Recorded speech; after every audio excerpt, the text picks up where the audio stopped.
السلام علیکم۔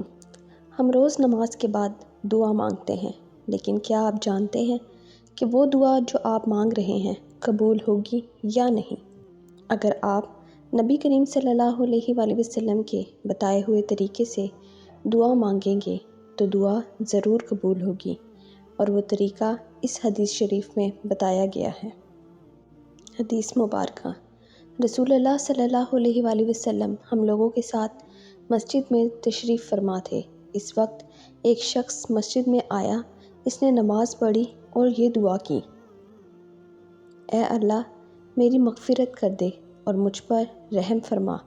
رسول اللہ صلی اللہ علیہ وآلہ وسلم نے فرمایا: اے نمازی، تو نے جلدی کی، جب تو نماز پڑھ کے بیٹھے تو اللہ کے شایان شان اس کے حمد بیان کر اور پھر مجھ پر درود بھیج۔ پھر اللہ سے دعا کر۔ کہتے ہیں اس کے بعد پھر ایک اور شخص نے نماز پڑھی، اس نے اللہ کی حمد بیان کی اور نبی کریم صلی اللہ علیہ وآلہ وسلم پر درود بھیجا، تو نبی کریم صلی اللہ علیہ وآلہ وسلم نے فرمایا: اے نمازی، دعا کر، تیری دعا قبول کی جائے گی۔ جامعہ ترمذی، حدیث نمبر 3476۔